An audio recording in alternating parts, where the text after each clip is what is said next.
जब रावण ने देखा कि मेघनाथ का वध हो गया, शरीर सामने, बड़ा उपदेश किया। परिवार में जो माताएं बहनें थी उनको बड़ा उपदेश किया। ये नाशवान संसार है, सबको जाना है, क्यों रो रहे हो? पर उपदेश कुशल बहु तेरे, जे आचरहि ते नर ना घरे। दूसरे को ज्ञान उपदेश कर रहा है, अपना धर्माचरण कर रहा है। ऐसे ज्ञान का कोई महत्व नहीं होता। दूसरों को उपदेश करे, खुद अधर्माचरण करे, ऐसे बहुत पाए जाते हैं। पर उपदेश कुशल बहुतेरे, मने बहुतायत होती है ऐसी। लेकिन जो उपदेश दिया जा रहा है वही आचरण में होता है। बोले ऐसे घनेरे नहीं होते, बहुत नहीं होते।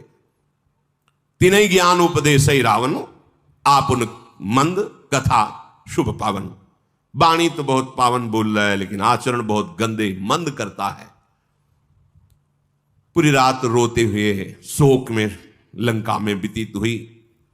चारों तरफ बानर भालू, प्रातः काल होते ही फिर दशमुख रावण ने जो बचे हुए सैनिक योद्धा थे उनको बुलाया और कहा, हमारे शब्द सुन लो।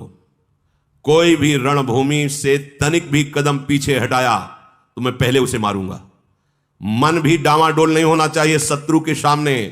आज अभी मैं अवसर देता हूं, जिसको भय हो राम से वो भाग जाए यहां से, नहीं कोई कदम पीछे नहीं हटाएगा।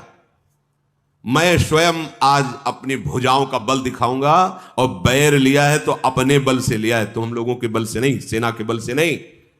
मैं उसका उत्तर दूंगा। अभी अवसर दे रहा हूं, भाग जाओ जिसको भागना है। नहीं, रणभूमि में अगर किसी ने पीठ दिखाने की कोशिश की तो मैं स्वयं मारूंगा। ऐसा कहकर उसने माया में रथ पर सवार हुआ, जो वायु के समान तेजवान। युद्ध के बाजे बजने लगे, क्योंकि महाबली रावण अब कोई बचा ही नहीं, स्वयं युद्ध में जा रहा है। जब युद्ध में चला तो असगुन अमित हो ही ते ही काला, गनई न भुजबल गर्भ विशाला। अब शकुन होने लगे, पर वो कुछ नहीं गिन रहा है। गर्व है, अहंकार है उसको अपने बल का। शकुन अपशकुन का विचार वही करते हैं जो कमजोर होते हैं। रावण का है क्या अपशकुन? कोई अपशकुन नहीं। कभी उसका ध्वजा गिर जाता है, कभी अस्त्र गिर जाते हैं, कभी चिघाड़ मारकर उसके घोड़े वापस लंका की तरफ भागते हैं। फिर भी उसके हृदय में कोई निराशा नहीं। जीवों के द्रोह में जो रत है, मोह के जो वशीभूत है, भगवान से विमुख है, उसे चाहे जितने शुभ शकुन हो, चाहे जितनी अर्थव्यवस्था हो, चाहे जो बड़ा पद मिला हो, वो कभी सुख शांति आनंद को स्वप्न में भी प्राप्त नहीं कर सकता। जो दूसरे जीवों से ईर्ष्या करता है, द्रोह करता है, मोहरत है और भगवान से विमुख है, उसे कोई पद, कोई संपत्ति, कोई बल स्वप्न में भी सुख शांति प्रदान नहीं कर सकता। ताहि की संपत्ति सगुन शुभ, सपने हु मन विश्राम, भ्रूत द्रोह रत मोहवश, राम विमुख रति काम। अब राक्षसों की जो बची हुई सेना है चली, चतुरंगणी सेना, कोई रथ से, कोई घोड़ों से, कोई हाथियों पर, कोई पैदल, ऐसे। इधर रावण की जय जयकार करते हुए, गर्जना करते हुए निशाचर, विचित्र फौज है इसकी। रावण जब चल रहा है तो पृथ्वी डगमगा रही है, ऐसा महाबली। गर्जना करता है तो ऐसा लगता है कि भीषण बिजली कड़क रही है। प्रलयकालीन बादल जैसे ऐसे रावण दिखाई दे रहा है। योद्धाओं का उत्साह बढ़ाता हुआ, अपने बल पौरुष का बखान करता हुआ, बानर भालुओं का मर्दन करता हुआ आगे वह, कहां है राम, कहां है वो लक्ष्मण? अपनी सेना को आदेश किया, खा जाओ इन सब बानर भालुओं को। मानो बिना पंख वाले पर्वत उड़ करके ऐसे उछल उछल करके भयानक, क्योंकि महाबली रावण साथ में है, तनिक भी किसी का उत्साह क्षीण नहीं हो रहा। इधर जय श्री राम, उधर रावण की जयकार करते हुए योद्धा भिड़ गए। विभीषण जी ने देखा कि महाबली रावण रथ पर सवार, रघुनाथ जी नंगे पैर भूमि पर अधिक प्रेम कर रहे हैं। विभीषण जी प्रभु के चरणों में प्रणाम कर, प्रभु जीतना बड़ा मुश्किल है। ये जिस रथ पर सवार है ये मायावी है, और आप प्रभु रथ पर नहीं, नंगे पैर जमीन में, प्रभु कैसे युद्ध होगा? अधिक प्रीति मन भा संदेहा, बंदी चरण कह सहित स्नेहा। नाथ न रथ नहीं तनु पद त्राना, केहि विधि जितब वीर बलवाना। न तो कवच है, न पादुका है, न रथ है। प्रभु आप, ये बहुत बलवान रावण है, इससे कैसे जीता जा सकता है? भगवान मुस्कुराए। बहुत ध्यान देने योग्य विषय। भगवान कह रहे हैं कि तात विभीषण, जिससे विजय प्राप्त किया जाता है वो रथ और होता है। ये सुनहु सखा कह कृपा निधाना, जेहि जय होई सो स्यंदन आना। कृपा निधान भगवान श्री राम जी ने कहा, हे सखा, जिससे विजय प्राप्त की जाती है वो ये रथ नहीं है, वो दूसरा रथ होता है। क्या रथ होता है? ये रथ सबको चाहिए संसार पर विजय प्राप्त करने के लिए। सौरज धीरज तेहि रथ चाका, सत्यशील दृढ़ ध्वजा पताका। बल विवेक दम परहित घेरे, क्षमा कृपा। भगवान का ये जो परमार्थ स्वरूप युद्ध चल रहा है सबके हृदय में, ये रथ जरूर होना चाहिए। अगर ये रथ नहीं है तो आप काम क्रोध लोभ मोह मद मत्सर इनसे विजय प्राप्त नहीं कर सकते। भगवान कह रहे हैं कि शौरज धीरज तेहि रथ चाका, दो पहिए होते हैं रथ के, शौर्य और धैर्य। इस योद्धा के लिए यह रथ जरूरी है जो परमार्थ पर विजय प्राप्त करना चाहता है। जब आप भगवत भजन करते हैं तो एक तेज प्रकाशित होता है, उसकी वाणी को, उसकी दृष्टि को, उसके भाव को कोई दबा नहीं सकता। शौर्य और धैर्य, बड़े से बड़ा विषय भी उसको विचलित नहीं कर सकता। ये दो पहिए हैं इस रथ के। सबसे बड़ा धैर्य जो रसेंद्री और जनेंद्री को काबू में कर ले, वही धीरजवान कहा जाता है, वही धैर्यवान कहा जाता है। किसी भी प्रकार का दबाव तुम्हारे हृदय में लक्ष्य से हटने की वृत्ति न पैदा कर पावे, सबसे बड़ा शौर्य। धैर्य, रसेंद्री और जनेंद्री, और सब छोड़, दो बात पकड़ो, रसेंद्री और जनेंद्री, ये दो तुम्हें विचलित न कर पावे तो मानो रथ के पहिए तैयार हो गए आपके। किसी भी संबंध का, किसी भी पद का, किसी भी दुख सुख का प्रभाव ऐसा तुम्हारे हृदय में ना पड़े कि तुम अपने आराध्य देव से हट जाओ, और रसेंद्री जनेंद्री के भोग तुम्हें विचलित ना करें। ये दो पहिए हैं रथ के, सत्य और सदाचार। ये रथ में जो ध्वजा फहराता है उसका डंडा और ध्वजा है। आपके आचरण पवित्र होने चाहिए। उठना बैठना बोलना हंसना खेलना खाना शास्त्रीय सिद्धांत के अंतर्गत होना चाहिए। मनमानी नहीं, जा मन आया खा लिया, जा मन आया जैसा आया व्यवहार कर लिया, ऐसा नहीं। साधक ऐसा नहीं होता है, परमार्थ का योद्धा ऐसा नहीं होता। हर कदम सावधानी से, तस्मात् शास्त्रम प्रमाणम कार्याकार्यो व्यवस्थित हो, क्या व्यवहार करना चाहिए क्या नहीं करना चाहिए, शास्त्र प्रमाणित होना चाहिए। और सत्य, सत्यशील अर्थात सत्य और आचरण पवित्र, ये मानो हुआ रथ का वो दंड और ध्वजा। बल, ये भगवत बल होता है। कैसे चल पाएंगे, पूरा जीवन है, हमें तो लगता है कहीं हम गिर ना जाएं, बड़ा कठिन दिखाई दे रहा है, तो आप चलने की बात सोच रहे हैं इसलिए। अगर आप नाव में बैठे हैं तो आपको क्या परेशानी है? आचार्य गुरु के चरणों का आश्रय लेकर भगवद आश्रितात्म समर्पण किया हुआ, ये बात ही नहीं उठती कि मैं गिर ना जाऊं, मैं कहीं ना चल पाऊं, मुझे लगता है मैं चल नहीं पाऊंगा। ये निर्बलता उसके हृदय में होती है जो अहम से चलना चाहता है।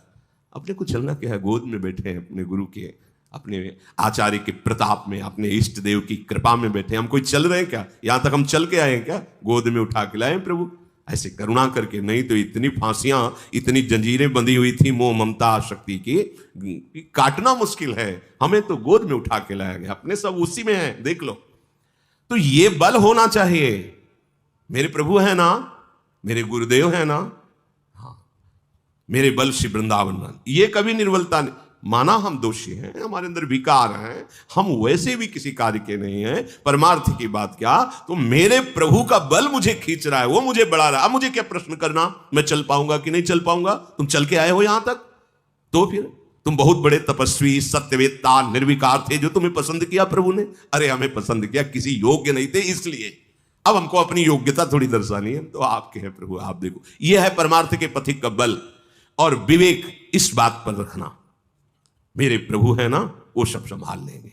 दम, इंद्रियों का वश होना, ये इस रथ के घोड़े हैं। बल, विवेक और दम, परोपकार की भावना, ये चार प्रबल घोड़े हैं जो हमें विजय दिलाते हैं।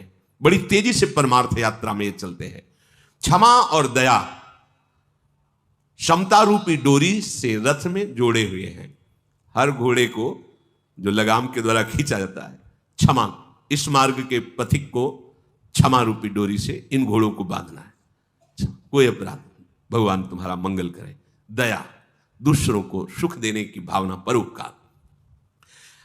बढ़िया घोड़े तैयार, सत, बल, विवेक, दम और परोपकार रूपी घोड़े।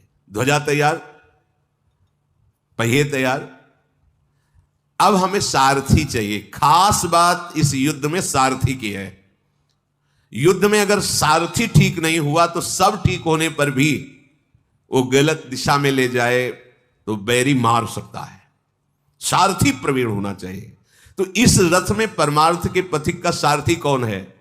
ईस भजनु सारथी सुजाना, बिरति चर्म संतोष कृपाना। अपने आराध्य देव का अंतर रहित निरंतर चिंतन, ये चतुर सारथी है। भगवान को रथ रहित और रावण को रथ युक्त देखकर विभीषण के मन में बड़ी पीड़ा हुई, प्रार्थना की, नाथ कैसे विजय प्राप्त हो सकती? तो श्री भगवान ने कहा, जिससे विजय प्राप्त होती है वो रथ कोई और होता है, ये नहीं होता है। फिर भगवान ने रथ का वर्णन किया, जिसमें प्रधान बात थी ईश भजन सारथी सुजाना, और प्रधान बात थी कि अपने गुरुदेव के चरणों का दृढ़ आश्रय ये कवच है। कवच के द्वारा सुरक्षित और सुजान सारथी, तो विजय निश्चित प्राप्त हो जाएगी। सुनि प्रभु बचन विभीषण, हरसि गहे पद कंज, यही मिश मोहि उपदेश हूं, राम कृपा सुख पुंज। प्रभु के वचन सुनकर विभीषण जी बहुत आनंदित हुए। प्रभु के चरणों को पकड़कर कहा कि हे नाथ, आपने इस रथ के बहाने बहुत सुंदर उपदेश किया, बड़ा सुख मिला कि विजय किससे होती है, आज मैं समझ पाया। इधर जय श्री राम, हनुमान जी, अंगद जी, जाम्बवान जी, सुग्रीव जी, ये अपने अपने स्वामी की जय जयकार करते हुए लड़ाई के बिल्कुल नजदीक सन्मुख, देवता सिद्ध मुनि ये विमानों पर चढ़कर भगवान पर पुष्प वर्षा कर रहे हैं। और वहां से देखेंगे कि कैसे भगवान राम रावण पर विजय प्राप्त करते हैं। रावण ने आज्ञा करी, मसल दो इन तपस्वियों की सेना को।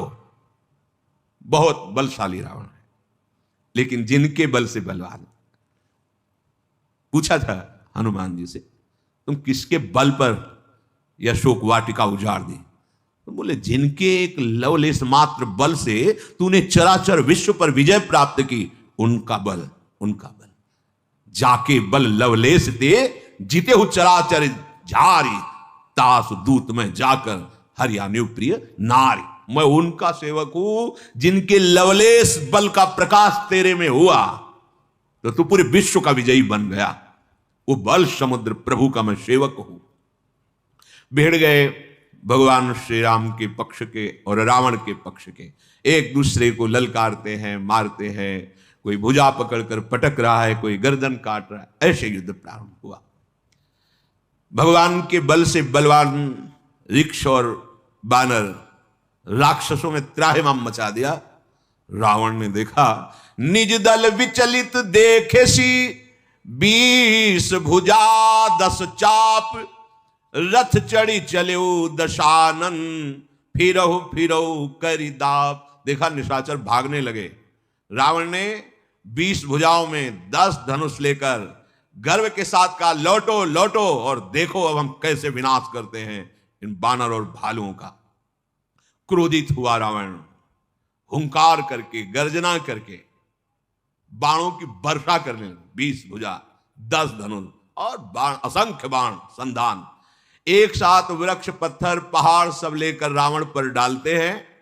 रावण के ऊपर कोई फर्क नहीं पड़ता, जैसे का तैसा एक साथ इस बाणों से चूर चूर करके वृक्ष पर्वतों को गिरा देता है और उसके वज्र तुल्य बाण बानर भालुओं को मारने लगे। रणोन्मत्त रावण देखते ही देखते कुछ क्षण में विचलित कर दिया। क्रोधित हुआ रावण, जिधर रथ करता उधर साफ कर देता, आपको मार के गिरा देता।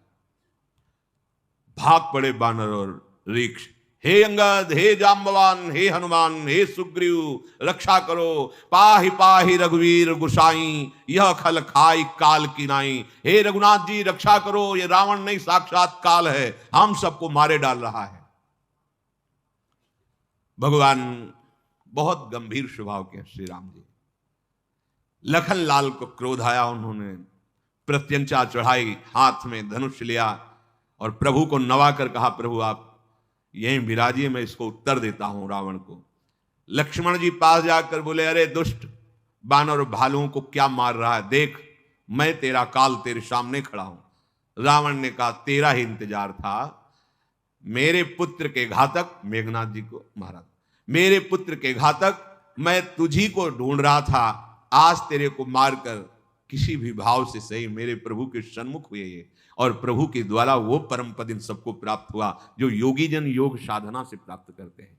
किसी भी भाव से सही हमारे प्रभु के सन्मुख हो जाना परम मंगल का स्वरूप। किसी भी, अब इनके अंदर राक्षसी भाव है, अब ये प्रहलाद जी की तरह भक्ति तो कर, ज्ञान है उसे, कह रहा है खर दूषण मोशम बलवंता, मार सके को बिन भगवंता। ये तो भगवान का अवतार हुआ है, पर भजन न होई तामस देहा, मेरी राक्षसी वृत्ति, मेरे से भजन होने वाला नहीं, तो अब बिना भजन के कल्याण होगा नहीं, तो मैं बैर भाव से इनका भजन करूंगा, बैर भाव से निरंतर इनका चिंतन करूंगा और ललकार ललकार करके इनको गुस्सा दिलाऊंगा और इनके बाण से परम पद प्राप्त करूंगा। कैसे भी भाव कुभाव अनख आलस हो, कैसे भी मेरे प्रभु का चिंतन बनने लगे। कंस को परम गति मिली, भयभीत हो गया भगवान से, जिधर देखता उसे कृष्ण ही नजर आते। पौंड्रक ने नाटक किया, बनाया अपने को वासुदेव रूप और उसी रूप का चिंतन किया तो सारूप्य मोक्ष को प्राप्त। बलिहारी हमारे प्रभु की, बैर करने वाले को भी परम पद। देखो जिसमें श्री कृष्ण चरित्र लिखा है वहां पूतना जी का भी चरित्र, जब आरती होगी उस ग्रंथ की तो पूतना जी की भी होगी और श्री कृष्ण जी की भी होगी। ध्यान से समझो, उसी में पूतना जी का भी है। क्या लेके जा रहे हैं? भगवान को मारने के लिए विष लेके जा रहे हैं। भगवान की तरफ बढ़ी ना तो उनका भी गान किया जाता है ना, ऐसे भगवत द्रोही का नाम मुख में कैसे उच्चारण कोई भक्त करे, कैसे इनके बल का वर्णन करे कि बहुत बढ़िया बढ़िया बलि है ये, नहीं, ये किसी भी बहाने से सही। पारस ये नहीं देखती कि ये गड़ासा है या हवन की थाली है या पंडित जी के घर का है या कसाई के घर का है, उसका काम है छुआ तो स्वर्ण बना दिया। पारस गुण अवगुण नहीं चितवत, कंचन करत खरो, प्रभु जी मेरे अवगुण चित्त न धरो। मेरे प्रभु का स्वभाव जो जान गया ना, भजन छोड़कर और कुछ अच्छा, ये सब नरभक्षी मांसभक्षी राक्षस भगवत विरोधी भाव और वो परम पद प्राप्त कर रहे हैं जो मुनिजन वांछित है, मुनिजन जिसकी चाह करते हैं। अमृत के कुंड में चाहे खुद डुबकी लगा ले और चाहे जबरदस्ती और चाहे गुस्सा से कूद जाए, करेगा क्या? अमर कर देगा। इसलिए उमा राम स्वभाव जय जाना, ताई भजन तज भाव। जब इस ग्रंथ की आरती होगी तो इसमें जो विराजमान है सबकी आरती हो रही, क्योंकि सब लीला पात्र प्रभु के बने। कोई वैर भाव करके, कोई प्रेम भाव करके, कोई भक्ति भाव करके उसी सच्चिदानंद परम तत्व को प्राप्त हुए, क्योंकि तत्वतः जड़ चेतन जग जीव जत सकल राम में। जो महापुरुष जन है वो देखते हैं भगवान से कैसे भी जुड़ जाए परम मंगल। श्री सुखदेव जी कहते हैं चूंकि वृत्तियां प्रभु से जुड़ती है इसलिए उसका परम मंगल हो जाता है। देखो ये भगवान लखनलाल को देख रहे हैं, ये भगवान श्री राम को देख रहे हैं, पुकार रहे हैं, कहाँ राम है, कहाँ लक्ष्मण है, और प्राण त्याग रहे हैं। और बड़े बड़े ऋषि मुनि जीवन भर यही प्रयास करते हैं कि अंत में भगवान के नाम का स्मरण हो जाए। तो ये सौभाग्यशाली निकले।